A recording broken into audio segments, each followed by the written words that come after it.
know that he fell down. And this morning on Today's Family, we're talking about kids throwing tantrums. It's enough to make a parent cry.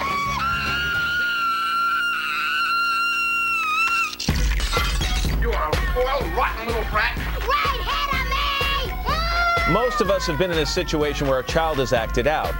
At the biggest baby shower held at American Girl Place in New York City, it's a topic that only seems years away. With a baby, you might not thinking about screaming. All these new moms, they have no idea what to expect. So the organizers at Big City Moms decided to give the most practical baby shower gift they could imagine.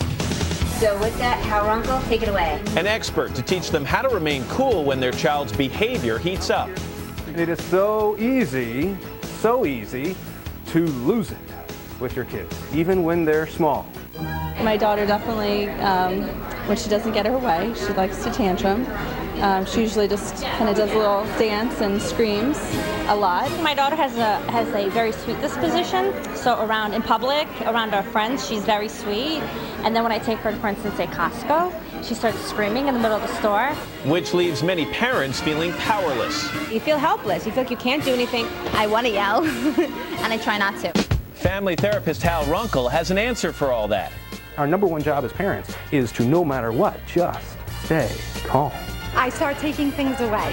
That's my next thing. She's very into the princesses, so I start taking away the princesses one by one. And by the second princess, we're done.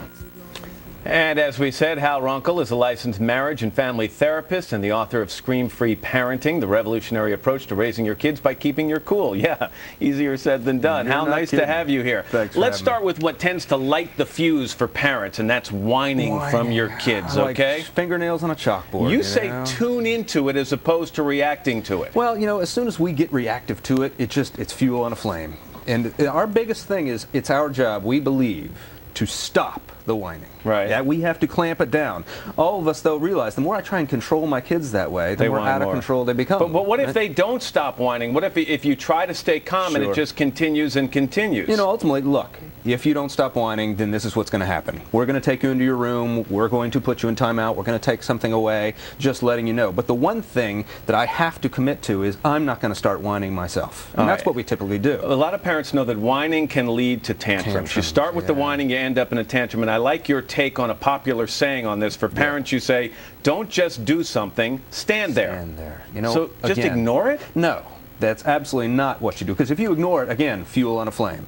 It's providing a calm presence. You and I were talking, and you said your kids rarely don't scream. Well, I think it's or have tantrums. I think it's because you're a calm presence. If I'm a calm presence with them, then one thing I'm not going to do is automatically make it worse by my efforts to clamp it down. Okay, but Hal, if you're in a grocery store or a movie theater or an airplane and your kid has a tantrum, how do you just stand there? Yeah, you take them out of the situation. Again, off the airplane. Exactly. Take them into the restroom. I tell a story in the first chapter of my book, which is you can go to our website, screamfree.com, and download a free copy of the first chapter. And it's me blowing up at my kids in a Waffle House restaurant. Instead, you know what? Take them out of the situation, go to the bathroom. Say, look, we're going to stay in here until you're calmed down. I can have my waffle delivered right here in the restroom, but you're not going to disrupt other people. The 3 tips you give to parents: give up on whining, allow the child to throw tantrums for a certain amount of time, and set consequences that you're willing and able to enforce. That's really important. Yeah, just throw it. You're going to be grounded for a week when everybody knows you're not going to do that.